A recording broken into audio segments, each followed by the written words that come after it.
IRDP NREP 80ലാണ് പഠിച്ചോളൂ.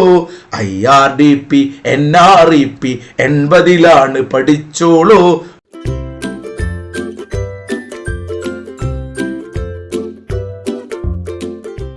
Striker കോച്ചിങ്ങിന്റെ എല്ലാ കൂട്ടുകാർക്കും പുതിയൊരു ക്ലാസ്സിലേക്ക് സ്വാഗതം. ഞാൻ നിങ്ങളുടെ ഷഹനാദാണ്. എന്തെല്ലാണോ, എല്ലാവർക്കും സുഖാണോ? നന്നായിട്ട് പഠിക്കുന്നുണ്ടോ ചങ്ങാതിമാരെ? നമ്മൾ ഇന്ന് പഠിക്കുന്നത് പഞ്ചവത്സര പദ്ധതികൾ എന്ന് പറയുന്ന ടോപ്പിക്കാണ്. മക്കളെ, നിങ്ങൾ ഏതൊരു PSC പരീക്ഷ എഴുതാൻ പോയി കഴിഞ്ഞാലും അവിടെ ഏറ്റവും പ്രധാനപ്പെട്ട ചില ഏരിയകളുണ്ട് PSC സ്ഥിരം ചോദിക്കുന്ന. അതിലൊന്നാണ് പഞ്ചവത്സര പദ്ധതികൾ. പിള്ളേർ നന്നായിട്ട് പഠിക്കും, പക്ഷേ മറന്നുപോകും. അതുകൊണ്ട് തന്നെയാണ് നമ്മൾ വിശദമായി പഠിക്കുന്നത്. 1.5 മണിക്കൂർ എടുത്ത് ഈ ഒരു ക്ലാസ് എടുത്ത് തീർക്കാം. പക്ഷെ ഞാനിതൊരു 4 ക്ലാസ് ആയിട്ട് അപ്ലോഡ് ചെയ്യുകയാണ്. ഇന്ന് 3ാമത്തെ ക്ലാസ് ആണ്. അപ്പൊ ആദ്യം തന്നെ എല്ലാവരോടും പറയാനുള്ളത്, നമുക്കൊരു ജോലി നേടണ്ടേ? തീർച്ചയായിട്ടും നിങ്ങൾ ആഗ്രഹിച്ച ഒരു സർക്കാർ ജോലി ഇന്നല്ലെങ്കിൽ നാളെ നിങ്ങൾ അതിലെത്തിയിരിക്കും. അപ്പൊ അതിനുവേണ്ടി ഇതുപോലെ ടോപ്പിക്കുകൾ നിങ്ങൾക്ക് നന്നായിട്ട് യൂട്യൂബിൽ ക്ലാസ് വേണമെങ്കിൽ തീർച്ചയായിട്ടും ലൈക്ക് ചെയ്യണം. നിങ്ങളുടെ അഭിപ്രായങ്ങൾ കമന്റ് ചെയ്യണം. 2 ക്ലാസിന്റെ ലിങ്ക് ഞാൻ മുകളിൽ കൊടുക്കാം. ഈ 2 ക്ലാസ്സുകൾ നോക്കൂ, പാർട്ട് 1ഉം പാർട്ട് 2ഉം കണ്ടതിന് ശേഷം മാത്രം കുഞ്ഞുങ്ങളെ നിങ്ങൾ ഈ ക്ലാസ് തുടർന്ന് കാണുക. നമ്മൾ ഇന്ന് പഠിക്കുന്നത് പഞ്ചവത്സര പദ്ധതികൾ. 6ാമത്തെ പഞ്ചവത്സര പദ്ധതി മുതലാണ് തുടങ്ങുന്നത്. അപ്പൊ ഞാൻ പറഞ്ഞു വന്നത് 1951 മുതലുള്ള കാര്യങ്ങളാണ് നമ്മൾ ആദ്യത്തെ ക്ലാസ്സിൽ ഡിസ്കസ് ചെയ്തത്. 1951ലാണ് പഞ്ചവത്സര പദ്ധതികൾ ഇന്ത്യയിൽ ആരംഭിച്ചത്. മകളെ, നമുക്കറിയാം 1951 മുതൽ 5 വർഷക്കാലത്തേക്കല്ലേ 56 വരെയായിരുന്നു. 56 മുതൽ 61 വരെയായിരുന്നു 2, 61 മുതൽ 66 വരെയായിരുന്നു 3. ഓർമ്മയുണ്ടോ? ആ 3ാം പഞ്ചവത്സര പദ്ധതി എന്ന് പറയുമ്പോൾ ലാൽ ബഹദൂർ ശാസ്ത്രി മരണപ്പെടുന്നു. ശേഷം ഇന്ദിരാഗാന്ധി വരുന്നു. അവിടെ 3 എന്ന് കേൾക്കുമ്പോൾ നിങ്ങളുടെ മനസ്സിൽ വേണം എന്ത്? ഹരിത വിപ്ലവത്തിന്റെ കാലഘട്ടമായിരുന്നു. 1 കൃഷിയല്ലേ, 2 വ്യവസായമല്ലേ, 3 എന്തായിരുന്നു? ഭക്ഷ്യ സ്വയം പര്യാപ്തത, 4 എന്തായിരുന്നു? സ്ഥിരതയോടുകൂടിയ വളർച്ച, 5 എന്തായിരുന്നു? ദാരിദ്ര്യ നിർമ്മാർജ്ജനം. ഇങ്ങനെയല്ലേ നമ്മൾ പഠിച്ചത്. 3ാം പഞ്ചവത്സര പദ്ധതി വരുന്നു. അതിനുശേഷം ഒരു ബ്രേക്ക് ഉണ്ടായിരുന്നു. ഓർക്കുന്നുണ്ടോ നിങ്ങളെ?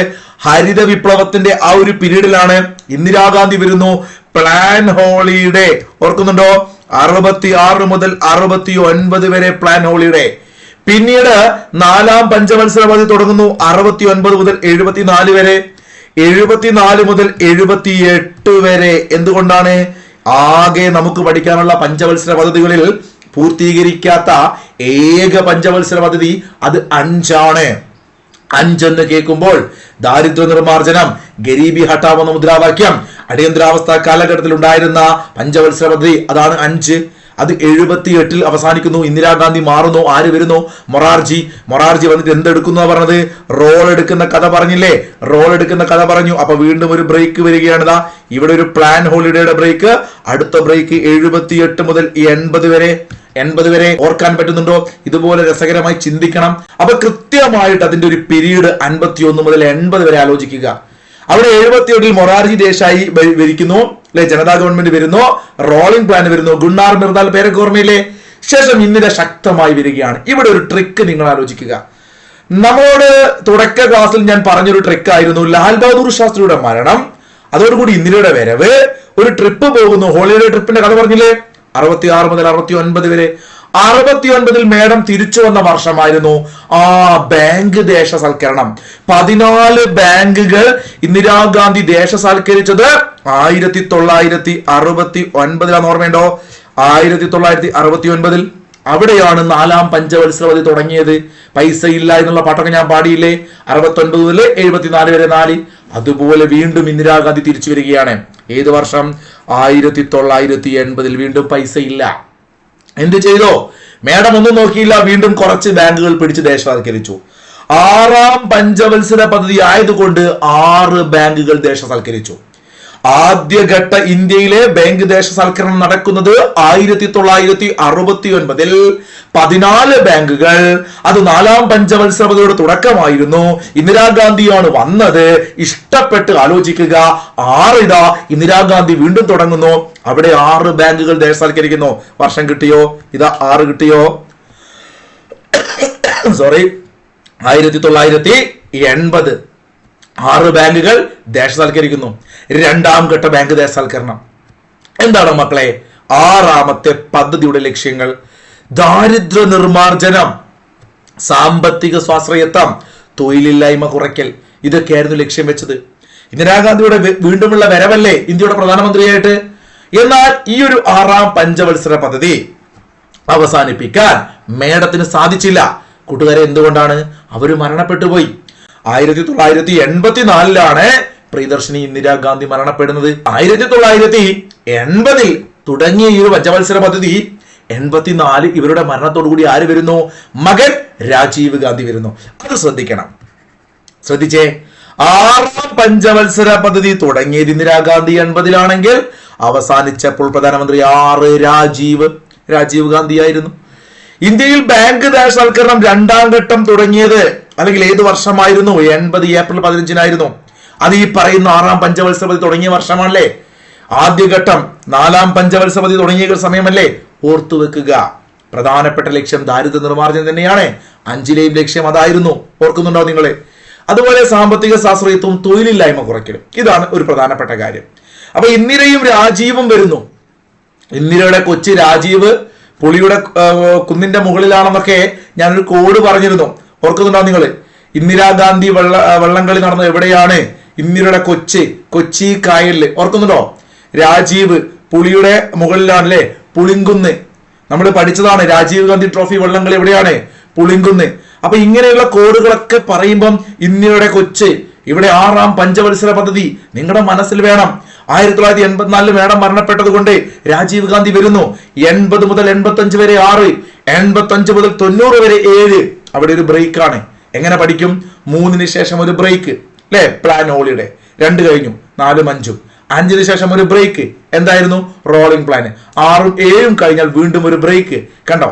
അങ്ങനെ 2 ഇടവിട്ട് ബ്രേക്ക്. ആലോചിക്കുക, ഇഷ്ടപ്പെടുക പഠിക്കാൻ. അപ്പൊ ഇവിടെ നോക്കൂ, 1980 മനസ്സിൽ വേണേ. പ്രധാനപ്പെട്ട 2 തൊഴിൽ പദ്ധതികള് നമുക്ക് പഠിക്കാനുണ്ട്. ഒന്ന് NREP ആണ്, മറ്റൊന്ന് വരുന്നുണ്ട് തൊട്ടടുത്ത് തന്നെ വരുന്നൊരു പദ്ധതിയാണ് RLEGP. 2 തൊഴിൽ പദ്ധതികൾ. ഈ 2 തൊഴിൽ പദ്ധതികള് പിൽക്കാലത്ത് 1989 ജവഹർ റോസ്ഗർ യോജനയിൽ ലയിക്കുന്നുണ്ട്. അതിന്റെ കഥകൾ ഞാൻ പറയാം. അപ്പൊ നിങ്ങളുടെ മനസ്സിൽ ഇപ്പോൾ വേണ്ടത് ഇന്ദിരാഗാന്ധിയുടെ കാലഘട്ടത്തിൽ തന്നെ 2 പ്രധാനപ്പെട്ട പദ്ധതികൾ, തൊഴിൽ പദ്ധതികൾ വന്നിരുന്നു. ഒന്ന് NREP, national rural employment programme, ദേശീയ ഗ്രാമീണ തൊഴിലുറപ്പ് പദ്ധതി. നമ്മൾ ഇന്ന് കാണുന്ന മഹാത്മാഗാന്ധി അതല്ല കേട്ടോ. 1980 ഒക്ടോബർ മാസം 2-ാം തീയതി അല്ലെ, ഗാന്ധി ജയന്തിയാണല്ലോ. അപ്പൊ ആ ഒരു ഡേറ്റിൽ 2 പ്രോജക്റ്റ് അന്ന് വന്നു. ഒന്ന് IRDP, NREP, ബാങ്ക് ദേശസൽക്കരണം. IRDP, NREP 80 മക്കളെ. എന്താണ്? IRDP, NREP 80 ഇന്ദിരയാണ്. പഠിക്കുക, ഇഷ്ടപ്പെടുക. IRDP, NREP, IRDP, NREP ഇഷ്ടപ്പെട്ട് പഠിക്കുക. എന്താണ് IRDP? Integrated rural development programme. Integrated rural development programme. അപ്പൊ അതിന്റെ പൂർണ്ണ രൂപം ഒന്ന് നോട്ട് ചെയ്ത് വെക്കണം. നമ്മുടെ സാമൂഹിക ക്ഷേമ തൊഴിൽ പദ്ധതികളൊക്കെ കേരള ഗവേണൻസിന്റെ ഭാഗമായിട്ട് പഠിക്കാറുണ്ട്. ആ സമയത്ത് ഓരോന്നിന്റെയും പ്രത്യേകതകൾ, കേന്ദ്ര ഫണ്ട് ഇത്രയാണ്, എന്തൊക്കെയായിരുന്നു ലക്ഷ്യങ്ങൾ, വർഷം, പിന്നീട് ലയിച്ച കാര്യങ്ങളൊക്കെ ഞാൻ പഠിപ്പിച്ചു തരുന്നുണ്ട്. ഇപ്പോൾ ജസ്റ്റ് നിങ്ങളെ 80 2 പ്രധാനപ്പെട്ട പ്രോജക്റ്റ് പദ്ധതികൾ ഏതൊക്കെയാണ്? IRDP, NREP, IRDP, NREP 80 പഠിച്ചോളൂ. IRDP, NREP 80 പഠിച്ചോളൂ. പഠിച്ചു. പിന്നീട് ഏറ്റവും പ്രധാനപ്പെട്ടത്, ഇതിന് പാട്ടൊന്നുമില്ല, അത്രയ്ക്ക് ഇമ്പോർട്ടന്റ് ആണ്. 1982 ജൂലൈ 12, ഡേറ്റ് ഇമ്പോർട്ടന്റ് ആണ്. ജൂലൈ 12 കേൾക്കുമ്പോൾ നിങ്ങളുടെ മനസ്സിൽ മലാല ഡേ വരുന്നുണ്ടാവും അല്ലെ. July 18 Mandela day. നമ്മുടെ കോഡ് ഉണ്ട്. നമ്മുടെ കോഡുകൾ എന്ന് പറയുന്ന ഒരു പ്ലേലിസ്റ്റിനകത്ത് മുഴുവൻ കോഡും പഠിപ്പിച്ചിട്ടുണ്ട് മുമ്പ്, വർഷങ്ങൾക്ക് മുമ്പ്, നമ്മുടെ സ്ട്രൈക്കർ കോച്ചിങ് മെയിൻ ചാനൽ, ഈ ചാനലല്ല. അപ്പൊ 1982 ജൂലൈ 12 നബാർഡ് നിലവിൽ വന്നു. നബാർഡ് ഏറ്റവും പ്രധാനപ്പെട്ട ഒരു സ്ഥാപനം, national bank for agriculture and rural development, NABARD അല്ലെ. പൂർണ്ണരൂപം നോട്ട് ചെയ്ത് വെക്കണേ. National bank for agriculture and rural development. നമുക്കറിയാം, കൃഷി, ഗ്രാമീണ വികസനം, ഇതായിരുന്നു ലക്ഷ്യം. ഇതുമായി ബന്ധപ്പെട്ടുകൊണ്ട് ശിവരാമൻ കമ്മിറ്റി, ശിവരാമന്റെതാണ് കേട്ടോ ആട്, ശിവരാമൻ നബാർഡ് പഠിച്ചു വെക്കണം. ഓരോരോ കമ്മിറ്റികൾ ശുപാർശ ചെയ്ത് ഇന്നത് വന്നു, അങ്ങനെ വന്നു, ഇതൊക്കെ പഠിക്കാനുണ്ടാവും. അപ്പൊ ഒരുപാടെണ്ണം വരുമ്പോൾ കൺഫ്യൂഷൻ വരും. ശിവരാമൻ കമ്മിറ്റിയുടെ ശുപാർശ, ഹിൽട്ടൺ യങ് കമ്മിറ്റിയുടെ ശുപാർശ, നരസിംഹം കമ്മിറ്റി എന്തുമായി ബന്ധപ്പെട്ട്, ശ്രീകൃഷ്ണ കമ്മിറ്റി എന്തുമായി ബന്ധപ്പെട്ട്, ഗോർവാലെ കമ്മിറ്റി, ഇതൊക്കെ പഠിക്കാനുണ്ട്. അപ്പൊ ശിവരാമൻ കമ്മിറ്റിയാണ് ഏത്? നബാർഡ്. പഠിക്കുക, ശിവരാമൻ കമ്മിറ്റിയാണ് നബാർഡ്. 1982 July 12 Sivaraman committee. ഓർത്ത് വെച്ചേക്ക്, അതിന്റെ ഭാഗമായിട്ട് എന്ത് വരുന്നു? നബാർഡ് വരുന്നു, ശിവരാമൻ കമ്മിറ്റിയുടെ ശുപാർശ പ്രകാരം. അപ്പൊ 83 അടുത്തത്. 83 എന്ന് കേൾക്കുമ്പോൾ നോക്കൂ, RLEGP. 80 ഏതൊക്കെയായിരുന്നു? NREP, IRDP. 80 പഠിച്ചല്ലോ. IRDP, NREP 80 പഠിച്ചല്ലോ. അങ്ങനെയാണെങ്കിൽ RLEGP 83 RLEGP എന്താണ്? 80 NREPയും IRDPയുമാണ്. NREP national rural employment programme. ഇവിടെ ചെറിയൊരു മാറ്റം, നാഷണൽ ഒഴിവാക്കിയാൽ മതി. റൂറൽ അല്ലെ, ലാൻഡ്ലെസ്, ഗ്രാമീണ ഭൂരഹിത തൊഴിലുറപ്പ് പദ്ധതി, അത്രയുള്ള വ്യത്യാസം.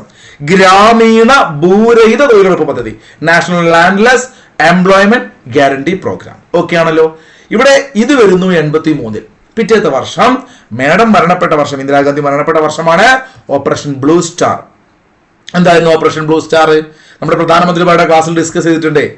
സുവർണ ക്ഷേത്രത്തിൽ നിന്നും ഖലിസ്ഥാൻ തീവ്രവാദികളെ പിടികൂടാൻ ഇന്ത്യൻ സൈന്യം നടത്തിയ ഓപ്പറേഷൻ. സുവർണക്ഷേത്രം, അമൃത്സറിലെ സുവർണക്ഷേത്രം, അവിടെ നിന്നും ഖലിസ്ഥാൻ തീവ്രവാദികളെ പിടികൂടാൻ വേണ്ടി ഇന്ത്യൻ സൈന്യം നടത്തിയ ദൗത്യമായിരുന്നു Operation Blue Star. Operation Meghdoot, സിയാച്ചിനിൽ നിന്നും അല്ലെ, സിയാച്ചിൻ നമ്മൾ പിടിച്ചെടുത്തു. സിയാച്ചിൻ ഹിമാനിയിൽ നടന്ന ഇന്ത്യൻ സൈന്യത്തിന്റെ സൈനിക നടപടിയായിരുന്നു, അല്ലെങ്കിൽ സൈനിക നീക്കമായിരുന്നു ഓപ്പറേഷൻ മേഘദൂത്. മേഘങ്ങളെ തൊടുന്ന സ്ഥലം സിയാച്ചിൻ. റോസാപ്പൂക്കൾ സുലഭം എന്നർത്ഥം വരുന്ന സിയാച്ചിൻ കാരക്കോറം പർവ്വതനിരകളിൽ കാണപ്പെടുന്ന ട്രാൻസ് ഹിമാലയൻ, ഉത്തരപർവ്വത മേഖലയിലെ ട്രാൻസ് ഹിമാലയൻ മേഖലയില് ഏറ്റവും വടക്കായി നിൽക്കുന്ന കാരക്കോറം മലനിരകളിലുള്ള ഏറ്റവും ഹൈറ്റ് കൂടിയ അല്ലെ, ലോകത്തിലെ തന്നെ ഏറ്റവും ഉയരത്തിൽ സ്ഥിതി ചെയ്യുന്ന യുദ്ധഭൂമി എന്നൊക്കെ വിളിക്കാൻ പറ്റുന്ന, മൂന്നാം ധ്രുവം എന്ന് വിളിക്കാൻ പറ്റുന്ന സിയാച്ചിൻ. ആ സിയാച്ചിൻ ഇന്ത്യൻ സൈന്യം പിടിച്ചെടുത്തത് 1984 വർഷം. ഓർത്തു വെച്ചേക്കുക, ഓപ്പറേഷൻ മേഘദൂത്. മേഘങ്ങളുടെ തൊട്ടു നിൽക്കുന്ന സിയാച്ചിൻ അല്ലെ. അപ്പൊ സിയാച്ചിൻ എന്ന് കേൾക്കുമ്പോൾ മേഘദൂത്, ബ്ലൂ സ്റ്റാർ, ഖലിസ്ഥാൻ തീവ്രവാദികളെ സുവർണ ക്ഷേത്രത്തിൽ നിന്ന് പിടിച്ച സംഭവം ഓർമ്മയുണ്ടോ? അന്നത്തെ ഖലിസ്ഥാൻ തീവ്രവാദി അല്ലെ ബിന്ദ്രൻ വാലയൊക്കെയാണ്. അപ്പൊ ആ ബിന്ദ്രൻ വാലയെ പിടിച്ചതൊക്കെ ഓർത്തു വെക്കുക. 1984 വിശദമായിട്ട് നമുക്ക് മറ്റൊരു ക്ലാസ് ഡിസ്കസ് ചെയ്യാം കേട്ടോ. 1984 operation Blue star, 84 operation Meghdoot. Indira Gandhi മരണപ്പെട്ടു. 3 കിട്ടൂലേ?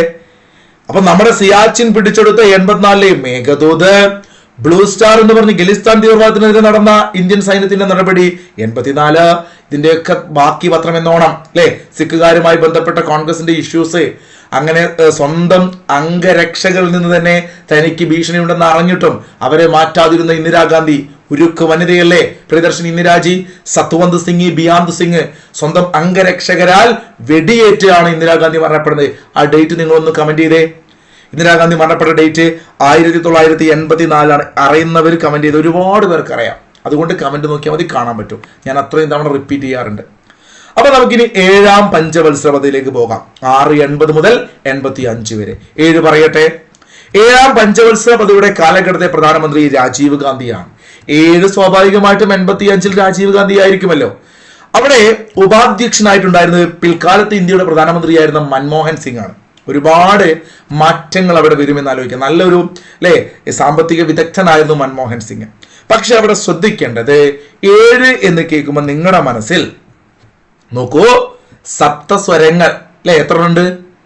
അപ്പൊ അതുപോലെ നമ്മുടെ മനസ്സിൽ 7 എന്ന് കേൾക്കുമ്പം സാംപിത്രോട്. പേരെന്താണ്? 7 സാംപിത്രോട. 7ാം പഞ്ചവത്സര പദ്ധതിയുടെ മുഖ്യ ശില്പി സാംപിത്രോട. PC മഹലനോബിസ് ഓർമ്മയുണ്ടോ? 2ാം പഞ്ചവത്സര പദ്ധതി. ദറിനെ ഓർമ്മയുണ്ടോ? അഞ്ചാം പഞ്ചവത്സര പദ്ധതി സാംപിത്രോഡയെ ചോദിച്ചാൽ നോട്ട് ചെയ്ത് വെക്കുക. സാംപിത്രോഡ എന്ന് കേൾക്കുമ്പം സാരി ഗമ പദനി എന്നല്ലേ, അപ്പൊ ആ മനസ്സിൽ സാംപിത്രോഡ. ഇദ്ദേഹത്തെ കുറിച്ചൊക്കെ നമുക്ക് അല്ലാതെയും ചില പോയിന്റുകൾ പിന്നീട് പഠിക്കട്ടോ. ഏഴാം പഞ്ചവത്സര പദ്ധതിയുടെ ലക്ഷ്യങ്ങൾ ചോദിക്കും. നമ്മൾ നേരത്തെ ഈ പറയുന്ന ചില ദാരിദ്ര്യ നിർമ്മാർജ്ജനവും കാര്യങ്ങളൊക്കെ ആറിൽ പറഞ്ഞല്ലോ. തൊഴിലവസരങ്ങൾ വർദ്ധിപ്പിക്കുക. നന്നായിട്ടൊന്ന് വായിച്ചു നോക്കുക കേട്ടോ.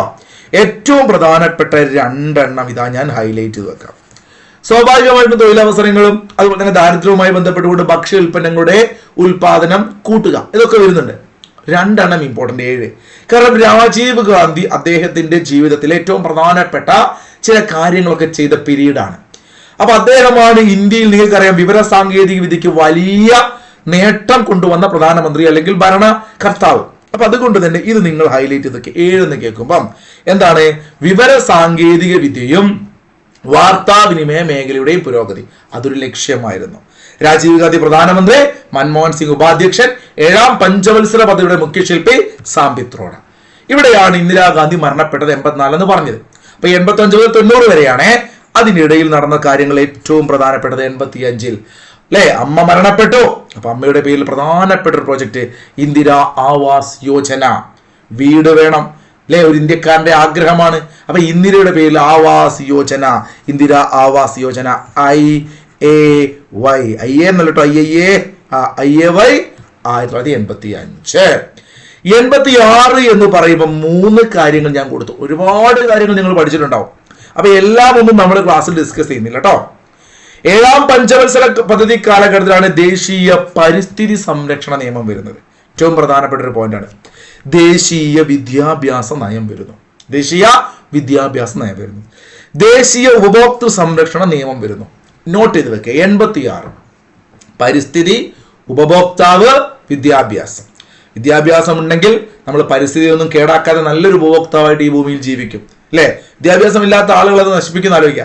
വിദ്യാഭ്യാസം ഉണ്ടെങ്കിൽ നമ്മൾ പരിസ്ഥിതിയെ നോവിക്കാതെ നല്ലൊരു ഉപഭോക്താവായിട്ട് ഈ ഭൂമിയിൽ ജനിക്കുന്നു, മരിക്കുന്നവരെ നല്ലൊരു ഉപഭോക്താവ് ഇങ്ങനെ ജീവിച്ചു പോകുന്ന ആലോചിക്കാം. തമാശ പറഞ്ഞാണ് ഒരു കോഡ്. അപ്പൊ 86 എന്ന് പറയുമ്പോൾ നിങ്ങളുടെ മനസ്സിൽ വേണ്ട 2 ട്രിക്ക് പറഞ്ഞുതരാം. ഒന്ന്, ദേശീയ ഉപഭോക്തൃ സംരക്ഷണ നിയമമാണ്. നമുക്കിത് ഇപ്പോൾ നിലവിലില്ല. കാരണം ഇതിന് പകരമായിട്ട് കൺസ്യൂമർ പ്രൊട്ടക്ഷൻ ആക്ട് 2019 പുതുതായി വന്നിട്ടുണ്ട്. ഭേദഗതിയല്ല, പുതുതായിട്ട് വന്നു. അത് നമ്മൾ വിശദമായിട്ട് ക്ലാസ് മുമ്പ് എടുത്തിട്ടുണ്ട്. പുതുതായിട്ട് VFA, ബീവറേജ് LDC അല്ലെങ്കിൽ വരാൻ പോകുന്ന LD ക്ലർക്ക് എക്സാം, ഇതിനൊക്കെ വേണ്ടിയിട്ട് കൺസ്യൂമർ പ്രൊട്ടക്ഷൻ ആക്ട് സുപ്രധാന നിയമങ്ങൾ ക്ലാസ് ഞാൻ എടുക്കും ഭാവിയിൽ. അപ്പൊ നമ്മളത് വിശദമായിട്ട് പഠിക്കും. 2019 വന്നിട്ടുണ്ട്. 1986 കാര്യങ്ങൾ ഓർത്ത് വെച്ചേക്കുക. ഇന്ത്യയിൽ ആദ്യമായിട്ട് ഉപഭോക്തൃ സംരക്ഷണ നിയമം വരുന്നത് 86-ലാണ്. പരിസ്ഥിതി സംരക്ഷണ നിയമം നമ്മൾ പറഞ്ഞു. പിന്നെ ഒരു പോയിന്റ് രസകരമായി പഠിക്കാൻ വേണ്ടിയിട്ടാണ്, ദേശീയ വിദ്യാഭ്യാസ നയം ആദ്യമായിട്ട് പ്രധാനപ്പെട്ടത് വരുന്നത് 86-ലാണ്. എന്നാൽ നോക്കൂ, അതിനുശേഷം എത്ര കാലത്തിന് ശേഷമാണ്? ഇപ്പോൾ നരേന്ദ്രമോദിജിയുടെ കാലഘട്ടത്തിൽ ഈ അടുത്ത് 2020 ആ കൊറോണ സമയം നമുക്കറിയാം അല്ലെ, കസ്തൂരി രംഗന്റെ റിപ്പോർട്ടൊക്കെ നിങ്ങൾക്ക് ഓർമ്മയില്ലേ? അപ്പൊ അതുകൊണ്ട് തന്നെ 2020-ലാണ് പുതിയ ദേശീയ വിദ്യാഭ്യാസ നയം വന്നത്. അപ്പൊ അതിന്റെ ഒരു ബന്ധം മനസ്സിലായോ? 86-ൽ ഉപഭോക്തൃ, അത് പിന്നീട് മാറുന്നു 2019. 86-ൽ വിദ്യാഭ്യാസ നയം, അത് പുതുതായിട്ട് വരുന്നു. ഏത് വിദ്യാഭ്യാസ നയം? 2020. ഒന്നും കൂട്ടിയാൽ പോരെ. അപ്പൊ 19-ഉം 20-ഉം അവിടെ ഒരു വെടിക്ക് 2 പക്ഷി കണക്ട് ചെയ്യാൻ പറ്റുന്നുണ്ടോ? ഓർത്തു കഴിഞ്ഞാൽ ഒരു മാർക്കാണ്. ജവഹർ റോസ്ഗാർ യോജന ഏറ്റവും പ്രധാനപ്പെട്ട ഒരു പോയിന്റ് ആണ് കേട്ടോ. Jawahar Rozgar Yojana, JRY, IAY 85-ൽ, JRY 89-ൽ, IAY 85-ൽ, JRY 89, IAY 85, JRY 89, IAY 85, JRY 89. ഇത് അത്രയ്ക്ക് ഇമ്പോർട്ടൻ്റ് ആട്ടോ. അതുകൊണ്ട് എന്തെങ്കിലും ആക്കി പഠിക്കണം. നേരത്തെ ഞാൻ പറഞ്ഞ നിങ്ങൾക്ക് ഓർമ്മയുണ്ടാവും. RLEGPയും അതുപോലെ തന്നെ NREP, national rural employment programme, ഇത് രണ്ടും കൂടിയും 89-ൽ എന്ത് സംഭവിക്കുന്നുണ്ട്? ഈ JRYയിൽ മെർജ് ചെയ്യുന്നുണ്ട്, ലയിക്കുന്നുണ്ട്. നമുക്ക് പിന്നീട് പഠിക്കാം. നോക്കൂ, 1966-ലാണ് ആദ്യമായിട്ട് പ്ലാൻ ഹോളിഡേ വരുന്നത്. 3-ന് ശേഷം അല്ലെ പ്ലാൻ ഹോളിഡേ 66 മുതൽ 69 വരെ. പിന്നീട് 4-ഉം 5-ഉം കഴിഞ്ഞു, 2 കഴിഞ്ഞ് വീണ്ടും അടുത്ത gap rolling plan rolling plan ഓർക്കുന്നുണ്ടല്ലോ, 78 മുതൽ 80 വരെ. പിന്നീട് 80 മുതൽ 85 വരെ 6. ഇപ്പൊ നമ്മൾ പഠിച്ചു 85 മുതൽ 90 വരെ 7. അതിനുശേഷം വീണ്ടും 2 കഴിഞ്ഞു, ഗ്യാപ്പ്. അപ്പൊ 2 കഴിഞ്ഞാണ് ഗ്യാപ്പ്. റോളിംഗ് പ്ലാന്, അതിന് മുമ്പ് പ്ലാൻ ഹോളിഡേ, ഇപ്പൊ വാർഷിക പദ്ധതി മനസ്സിൽ വേണം. അപ്പൊ വാർഷിക പദ്ധതി ഏത് കാലഘട്ടത്തിൽ? 90 മുതൽ 92. ഈ വാർഷിക പദ്ധതിയുടെ കാലഘട്ടം വളരെ ഇമ്പോർട്ടന്റ് ആണ്. 7ാം പഞ്ചവത്സര പദ്ധതിക്കും 8ാം പഞ്ചവത്സര പദ്ധതിക്കും ഇടയിൽ ഉള്ള ഒരു വാർഷിക പദ്ധതി. നരസിംഹറാവു ഗവൺമെന്റിന്റെ പുത്തൻ സാമ്പത്തിക പരിഷ്കാരം കൊണ്ടുവന്നത് ഈ കാലഘട്ടത്തിലെ വാർഷിക പദ്ധതിയുടെ കാലഘട്ടത്തിലാണ്. കൃത്യമായിട്ട് പറഞ്ഞാൽ ഈ പറയുന്ന ന്യൂ ലിബറൽ നയങ്ങൾ, പുത്തൻ സാമ്പത്തിക നയം വരുന്നു 1991. വർഷം നോട്ട് ചെയ്ത് വെക്കുക. SCERT ചെറിയ ചില മാറ്റങ്ങളൊക്കെ നമുക്ക് കാണാൻ പറ്റും. അതൊക്കെ നമുക്ക് SCERT ക്ലാസ് എടുക്കുമ്പോൾ പറയാം. ഇന്ത്യൻ പുത്തൻ സാമ്പത്തിക നയത്തിന്റെ പ്രധാനപ്പെട്ട ലക്ഷ്യങ്ങൾ എന്തൊക്കെയായിരുന്നു എല്ലാവർക്കും അറിയാം. ഞാൻ ഇംഗ്ലീഷിലേക്ക് മാറ്റാം. LPG, വീട്ടിൽ LPG അല്ല അല്ലെ, ലിബറലൈസേഷൻ, പ്രൈവറ്റൈസേഷൻ, ഗ്ലോബലൈസേഷൻ, ഉദാരവൽക്കരണം, സ്വകാര്യവൽക്കരണം, ആഗോളവൽക്കരണം കൃത്യമായിട്ട് പഠിക്കുക. വാർഷിക പദ്ധതിയുടെ ഭാഗമായിട്ട് 90കളിലെ എന്ത് തുടങ്ങി? ഇന്ത്യയില് പുത്തൻ സാമ്പത്തിക പരിഷ്കാരം തുടങ്ങി. 91 എക്സാക്ട് അത് വരുന്നത്. അന്നത്തെ ഇന്ത്യയുടെ പ്രധാനമന്ത്രി ശ്രീ നരസിംഹറാവു ആയിരുന്നു. ധനമന്ത്രി ആരെന്ന് ചോദിച്ചാൽ മൻമോഹൻ സിംഗ് ആണ്. ഓർത്തു വെക്കണേ. 8 മാനുകൾ. ഒരു കഥ ഞാൻ പറയും. അടുത്തൊരു ക്ലാസ്സിൽ നമ്മൾ മുഴുവൻ പഞ്ചവത്സര പദ്ധതിയുടെയും കൈവരിച്ച ലക്ഷ്യം എത്ര പെർസെന്റേജ് എന്നൊക്കെ പഠിക്കാനുണ്ട്. അത് നമ്മൾ പഠിക്കും. അപ്പൊ നിങ്ങൾ ഓർത്തു വെക്കുക, 8ാം പഞ്ചവത്സര പദ്ധതി കാലഘട്ടത്തിലാണ് ലക്ഷ്യം മാനുഷിക വികസനത്തിലേക്ക് വരുന്നു. അന്നത്തെ പ്രധാനമന്ത്രി സ്വാഭാവികമായിട്ടും ആരാണ്? 92 നരസിംഹറാവു ആണ് കേട്ടോ, PV നരസിംഹറാവു. 8 എന്ന് കേൾക്കുമ്പോൾ നിങ്ങളുടെ മനസ്സിൽ നരസിംഹറാവുവിനെയും മൻമോഹനെയും ഓർക്കണം. ഗാഡ്കിൽ മോഡൽ എന്ന് കേൾക്കുമ്പോൾ നിങ്ങളുടെ മനസ്സിൽ 3ാം പഞ്ചവത്സര പദ്ധതി. ഹരോൾഡ് ഡോമർ എന്ന് കേൾക്കുമ്പോൾ നിങ്ങളുടെ മനസ്സിൽ 1ാം പഞ്ചവത്സര പദ്ധതി അല്ലെ? അതുപോലെ റാവു മൻമോഹൻ എപ്പോഴും ചോദിക്കാറുണ്ട് PSC. റാവു മൻമോഹൻ 2 പേരുകൾ 8 അല്ലെ, 2 ഇങ്ങനെ 8 നല്ല കൂട്ടായിരുന്നു 8 അല്ലെ. റാവു മൻമോഹൻ. 8ാം പഞ്ചവത്സര പദ്ധതി സമയത്തെ ആസൂത്രണ കമ്മീഷന്റെ ഉപാധ്യക്ഷൻ നമ്മുടെ പിന്നീട് രാഷ്ട്രപതിയായ വ്യക്തി ആയതുകൊണ്ട് നോട്ട് ചെയ്ത് വെക്കുക, പ്രണബ് മുഖർജി ആയിരുന്നു. ജസ്റ്റ് ഒരു നല്ല പോയിന്റ് ആയിട്ട് പഠിച്ചു വെക്കുക. 8ാം പഞ്ചവത്സര പദ്ധതി സമയത്തെ ആസൂത്രണ കമ്മീഷൻ അധ്യക്ഷൻ ഉപാധ്യക്ഷൻ പ്രണബ് മുഖർജി ആയിരുന്നു. അപ്പൊ മാനുഷിക വികസനമായിരുന്നു ലക്ഷ്യം. 8ാം പഞ്ചവത്സര പദ്ധതി 92 മുതൽ 5 വർഷം 97. ഇനി അങ്ങോട്ട് നിങ്ങൾ പേടിക്കേ വേണ്ട. 9 97 മുതൽ 2002 വരെ, 10 2002 മുതൽ 2007 വരെ, അങ്ങനെ 5 കൂട്ടിപ്പോയാൽ മതി. ഓക്കെ, 12 പഠിക്കാനുള്ളൂ. അപ്പൊ 8 92 മുതൽ 97 വരെ. ഓക്കെ ആണല്ലോ. മാനുഷിക വികസനമായിരുന്നു. നരസിംഹറാവു ആയിരുന്നു പ്രധാനമന്ത്രി. എന്ത് മോഡൽ എന്ന് അറിയപ്പെടുക? റാവു മൻമോഹൻ മോഡൽ. നോക്കൂ, പ്രധാനപ്പെട്ട ചില കാര്യങ്ങൾ ഈ 8ാം പഞ്ചവത്സര പദ്ധതി സമയത്ത് വന്നിട്ടുണ്ട്. ഒന്ന് 92, ഈ പീരീഡിലാണല്ലോ 92 മുതൽ 97 വരെ. National stock exchange, NSE, national stock exchange 92 വർഷം കൃത്യമായിട്ട് പഠിക്കുക. 92 നാഷണൽ സ്റ്റോക്ക് എക്സ്ചേഞ്ച് വന്നു. 93 ഇന്ത്യയിൽ പഞ്ചായത്തി രാജ് നിയമം നിലവിൽ വരുന്നത്. ഇതൊക്കെ നമ്മൾ സെപ്പറേറ്റ് ക്ലാസ്സിൽ പറയും കേട്ടോ, അതുകൊണ്ട് ഞാൻ വിശദാംശങ്ങളിലേക്ക് പോകുന്നില്ല. 93 ഏപ്രിൽ 24 ഇന്ത്യയിൽ പഞ്ചായത്തി രാജ്. അറിയുന്ന കൂട്ടുകാർ, ക്ലാസ് കാണുന്നവർ, കേരളത്തിൽ എന്നാണ് പഞ്ചായത്ത് രാജ് നിയമം നിലവിൽ വന്നത്? എന്താ പ്രത്യേകത അറിഞ്ഞെങ്കിൽ ഈ സംഖ്യ നോക്കിക്കഴിഞ്ഞാൽ കേരളം കിട്ടും. ഒന്ന് കൂട്ടുക, ഒന്ന് കുറയ്ക്കുക, അതാണ് ക്ലൂ. ഒന്ന് കമന്റ് ചെയ്തേ, എല്ലാവരും കമന്റ് ചെയ്തേ. കേരളത്തിൽ പഞ്ചായത്ത് രാജ് നിയമം നിലവിൽ വന്നത്. നോക്കൂ, അടുത്തത് ഈ 2 ഡേറ്റും കേട്ടോ. October 12 93 NHRC, national human right commission നിലവിൽ വരുന്നു ഒക്ടോബർ 12. അങ്ങനെയാണെങ്കിൽ ഇന്ത്യയിൽ ഉച്ചഭക്ഷണ പദ്ധതി ആരംഭിച്ചോ? 95 ഉച്ചഭക്ഷണം, ഉച്ചയ്ക്ക് ഭക്ഷണം കഴിക്കണം. ആലോചിക്കുക, 1995 ജനുവരി 1-ാം തീയതി. അതേ വർഷം പ്രധാനപ്പെട്ട 2 പോയിന്റാണ്. ഒന്ന് ഉച്ചഭക്ഷണമാണെങ്കിൽ ഒന്ന് ലോക വ്യാപാര സംഘടനയിൽ ഇന്ത്യ അംഗമായി. വളരെ വളരെ ഇമ്പോർട്ടന്റ് ആണ്. ലോക വ്യാപാര സംഘടനയിൽ ഇന്ത്യ അംഗമായത് 1995 ജനുവരി 1-നാണ്. 96 മക്കളെ ഗാന്ധി സീരീസ് നോട്ടുകൾ നിലവിൽ വന്നു. എങ്ങനെ പഠിക്കും? നോക്കൂ, 1969 എന്താ പ്രത്യേകത? മഹാത്മാഗാന്ധി ജനിച്ചതിന്റെ 100ാമത്തെ വാർഷികം. 1869 ഗാന്ധി ജനിക്കുന്നത് അല്ലെ, 100ാം വാർഷികം. ആ 100ാം വാർഷികത്തിലാണ് രാജധാനി എക്സ്പ്രസ് വരെ ഓടി തുടങ്ങിയത്. ഗാന്ധിയോടുള്ള ആദരസൂചകം ഒരുപാട് കാര്യങ്ങൾ 100ാം വാർഷികത്തിൽ വന്നിരുന്നു. അപ്പൊ നിങ്ങൾക്ക് ഇതൊന്ന് മാറ്റി എഴുതിയാൽ പോരെ. നോക്കിക്കേ, 1996 എടുത്ത് ഇപ്പറട്ടാ പോരെ.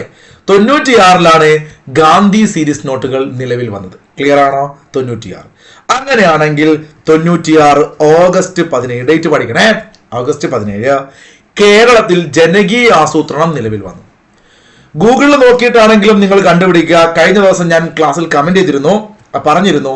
അപ്പൊ ഒന്ന് ഓർത്തു വെച്ച് പറയാൻ പറ്റുന്നവരെ ജസ്റ്റ് ഒന്ന് കമന്റ് ചെയ്യുക. ആരായിരുന്നു 96 ഓഗസ്റ്റ് 17 കേരളത്തിന്റെ മുഖ്യമന്ത്രി?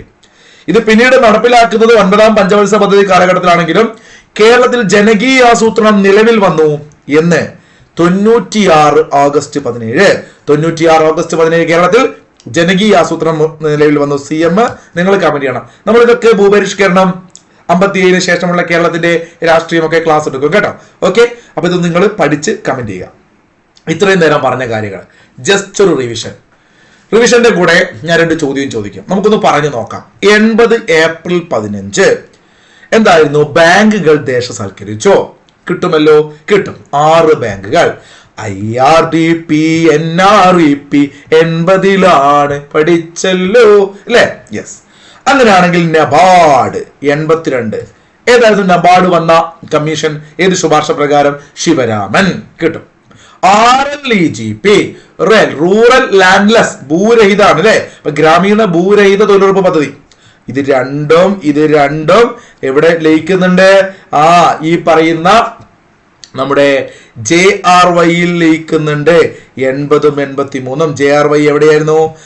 JRY 89. ഇവിടെ കാണാം, നമുക്ക് ഇത് വട്ടെടുക്കാം. 89 JRY. 84 പിള്ളേരെ നിങ്ങൾ പഠിച്ചു. Operation Meghdoot, operation Blue star. Indira Gandhi മരണപ്പെട്ടു. പിറ്റേത്തെ വർഷം ഇന്ദിരാ ആവാസ് യോജന അല്ലെ, രാജീവ് ഗാന്ധിയാണ് പ്രധാനമന്ത്രി. 86 എന്തൊക്കെയോ കാര്യങ്ങൾ നമ്മൾ പറഞ്ഞു. ഒന്ന്, ദേശീയ ഉപഭോക്തൃ സംരക്ഷണ നിയമം വരുന്നു, ദേശീയ പരിസ്ഥിതി നിയമം വരുന്നു. 86 തന്നെയാണ് ദേശീയ വിദ്യാഭ്യാസ നയവും വരുന്നത് അല്ലെ. 3 കാര്യങ്ങളുണ്ട്, ഞാൻ ഒരു വർഷം വിട്ടതാണ്. 91 LPG എന്ന് വെച്ചാൽ എന്താണ്? പുത്തൻ സാമ്പത്തിക നയങ്ങൾ വരുന്നു. നാഷണൽ സ്റ്റോക്ക് എക്സ്ചേഞ്ച് വർഷം പഠിക്കുക, പിറ്റേത്തെ വർഷം തന്നെ. പുത്തൻ സാമ്പത്തിക നയം എന്ന് പറയുമ്പോൾ അവിടെ ഒരു കണക്ഷൻ ഇല്ലേ? ഇന്ത്യയിലെ ബാങ്കിങ് മേഖല അല്ലെങ്കിൽ സ്വകാര്യവൽക്കരണം, ആഗോളവൽക്കരണം, അവിടെ സ്റ്റോക്ക് എക്സ്ചേഞ്ച്, അതാണ് ആ കണക്ഷൻ. കണ്ടോ? ആ കണക്ഷൻ കിട്ടിയോ?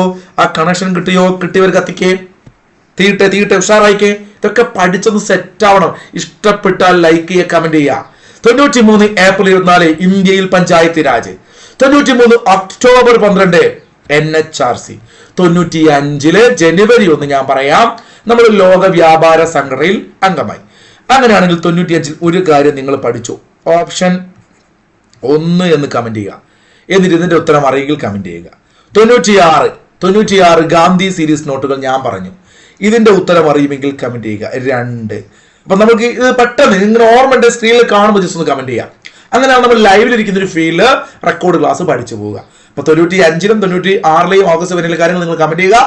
ഇനി ഒരൊറ്റ ക്ലാസ്സോടുകൂടി പഞ്ചവത്സര പദ്ധതികൾ നമ്മൾ പഠിച്ചു തീർക്കും. അപ്പൊ 3 ക്ലാസ് നന്നായിട്ട് പഠിച്ച് 3 PDF ഫ്രീ ആയിട്ട് ടെലഗ്രാം ചാനൽ കൊടുത്തിട്ടുണ്ട്. എല്ലാവർക്കും നല്ലത് വരട്ടെ, നന്നായി പഠിക്കുക. നമുക്ക് വീണ്ടും കാണാം. അതുവരെ ഗുഡ് ബൈ, താങ്ക് യു.